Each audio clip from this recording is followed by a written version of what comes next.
Hello, this is Tim Hellman. And I'm Jake Tenpaths. And this is Movie Talk. Today we're going to review the movie The Green Inferno.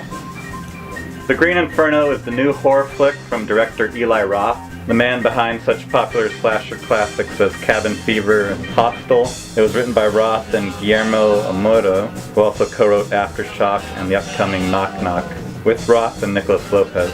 The film is about a group of college activists who are attacked by cannibals in the Amazon rainforest. It stars Lorenza Izzo, Roth's wife, Ariel Levy, Daryl Sabara of Spy Kids fame, Aaron Burns, and Sky Ferreira. The movie was inspired by notorious Italian cannibal flicks from the 70s and 80s like Cannibal Holocaust and Cannibal Pharaoh.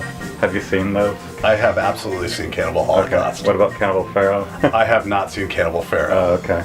Cannibal Holocaust is pretty much enough. Like, once you see that, you really don't want to see any other cannibal movies. No. Although I did see Green Inferno, and I'm here to review it, so yeah. Clearly I didn't stick to that. It's one of the most disturbing movies of all time, I think. 100% agreed. And really what's disturbing about it is, like, the actual killing of animals that happens. The turtle. Oh, God, it's horrible. I mean, fortunately, things like that don't happen these days, and they don't actually kill animals on screen anymore, because it's disturbing and just ethically unjustifiable. The filmmaker had no clue that it was wrong.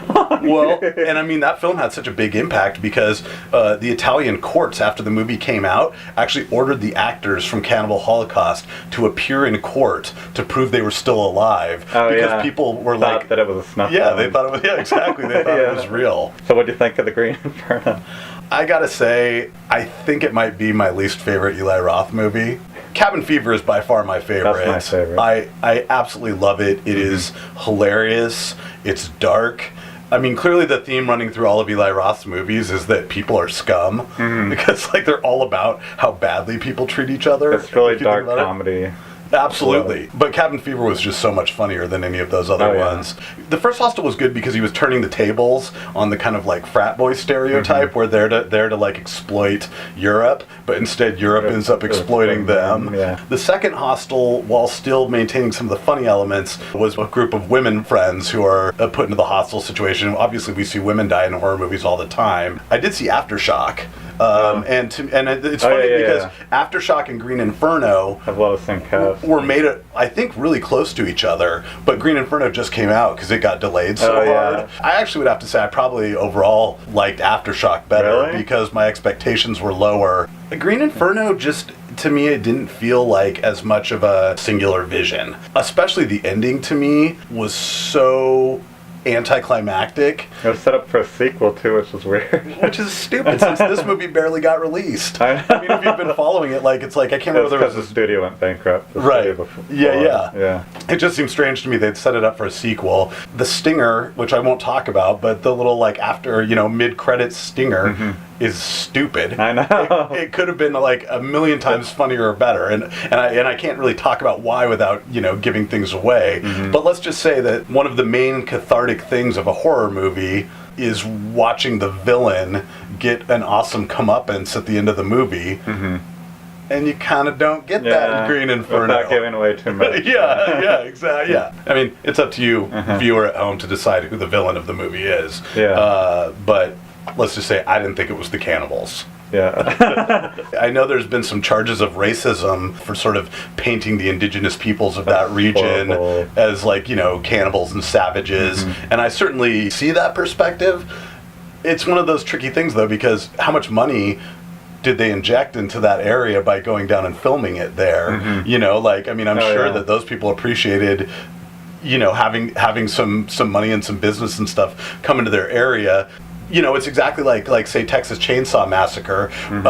It's about, like, city people being afraid of rural experiences, and it just so happens that the rural experience this time is like rainforest instead of like Texas backwater hick country. So I mean, I can see how you might think that's racist. So here's a crazy nutball theory that I have, Tim. I think Green Inferno is a metaphor for America's involvement in the Middle East.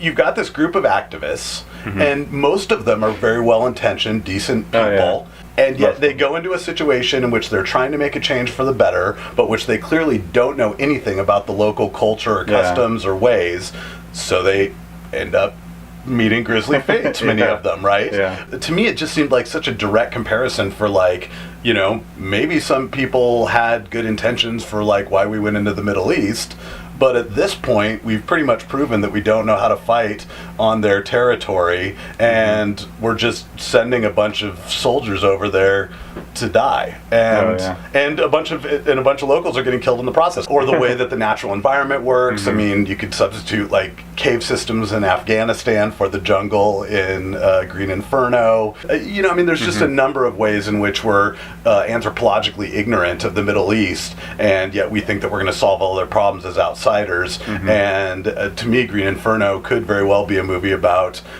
if not isolationism, at least like being very, very careful about meddling in other people's affairs, because you don't know what the hell you're getting into. Aside from symbolism, what did you think of the movie itself? I liked it because it was entertaining. The second half was. The first half, I definitely didn't like a lot of the acting and dialogue, but I wasn't sure how intentionally bad it's supposed to be. Yeah, I wanted to give him the benefit of the doubt. Yeah, like, I wanted to be like, well, it is an homage to these terribly acted, terribly written cannibal movies. So maybe he like kind of did that on purpose. Like even the credits at the beginning are kind of cheesy looking, and I sort of thought that seemed intentional. It wasn't as good as The Hype, but it was a good homage to Cannibal Holocaust. So what rating would you give this movie? I think I'd have to give Old Green Inferno 3 out of 5 stars. Really? Yeah. I give 4.5 out of 5. I just always feel like Eli Roth knows exactly what he's doing, and he pushes your buttons intentionally. This movie, I felt like he knew how to push people's buttons, but he didn't know how to wrap the story up, and he didn't really know how to begin it. So ultimately, you've kind of got a really good middle third of the movie, with like kind of a weak ending and kind of a slow beginning. So it's hard for me to go much higher than that. I'm happy I saw it, but I don't know that I have any need to see it again. Whereas like I watched also Cabin think Fever it would 5 be times. a lot better for people that haven't seen Cannibal Holocaust. True that. And if you don't like watching real animals being tortured, which, you know, so you're not a sociopath, psychopath, I'm not sure the distinction on that one, but this movie has no real animals being tortured. Or real people being killed. That we know of.